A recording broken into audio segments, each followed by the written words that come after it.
Hey everybody, I'm so glad to have you guys back again. So today I have a special guest. She's so precious to me. She's my mother. Let's welcome Gloria Frazier to the show. Let's talk with Lauren. Hey mommy, how are you today? I'm fine, you. Good. So we're just gonna I'm gonna ask you a couple questions. Be real simple. You can say yes, you can say no, or you can say I'll pass. You ready? Let's go. What made you go into nursing? I always wanted to help people, and I knew I didn't have to explain to them why. And by being a nurse, I could do what I had to do, and I didn't have to give an explanation as to why I was doing Okay. Was it scary? it. No. Did you make a lot of friends being a nurse? In what way did I make a lot of friends? Like friends that you go have lunch with, go have cocktails Oh, with. you mean co-workers? Coworker friends, yes. I had a, most of the people I worked with were associates. I wouldn't say friends. I knew them as people I worked with, but friends was something I valued. I didn't just call everybody friend. Mm. So I knew a lot of people, Mm. and we used to go out a lot.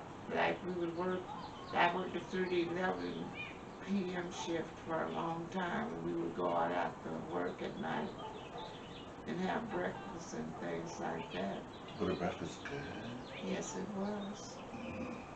No, God know how I love me some food. What was the benefit from being a nurse, if any? To me, it was very rewarding because to help a person in need because they could not help themselves was more than satisfying to me because I knew they weren't able to do for themselves. Mm. And for me to be able to do it for them and me to get the satisfaction of knowing that I was helping them made it very rewarding for me. Now, now, while in your nursing career, did you work with um, children patients, or did you work with more adults? Basically, I worked with adult patients. I worked the orthopedic unit that was for like broken bones Ooh. and fractures and things like that. People that was in traction. They would be in traction for like 6 weeks, and then they would go to the operating room and have these bones set with rods. And then they would go through physical therapy, and then for a period of maybe 2 weeks, and afterwards they would be, able to go home. Mm.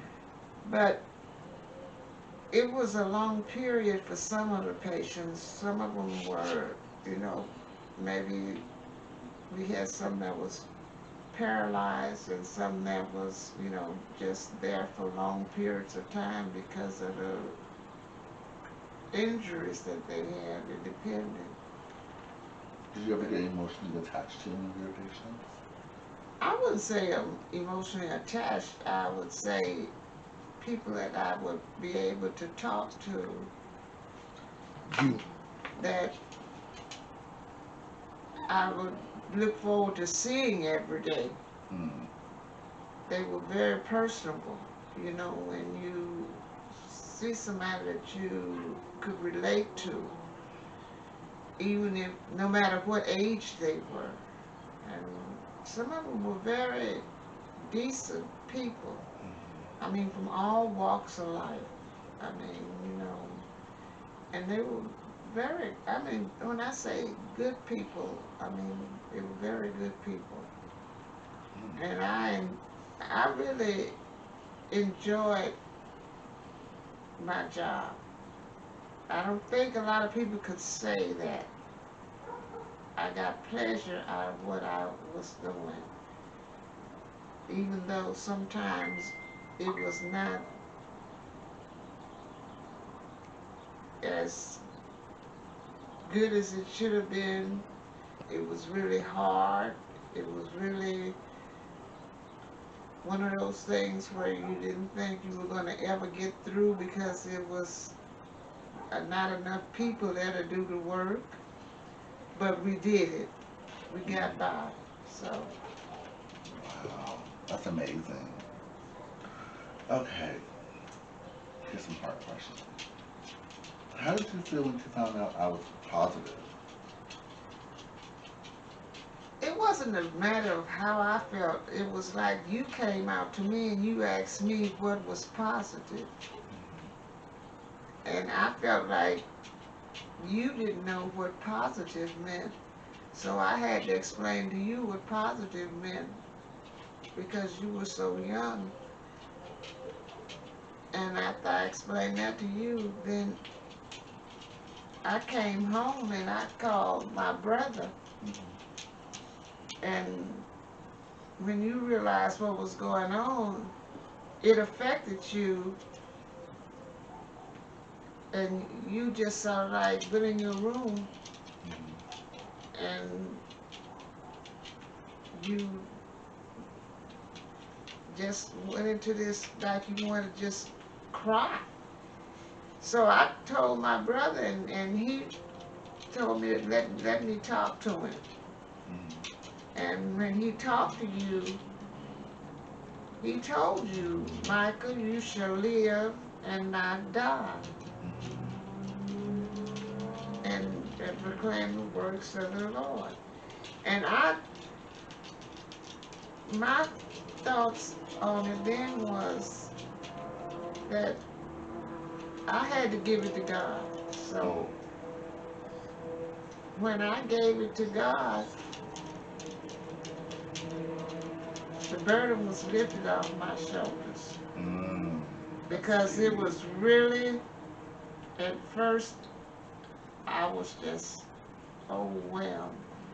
Because when you were smaller, because you were born so premature, one of the doctors that used to take care of you used to always tell me that because you were transfused when you were a baby, that you had, because you were immunosuppressed, that you were a strong possibility you would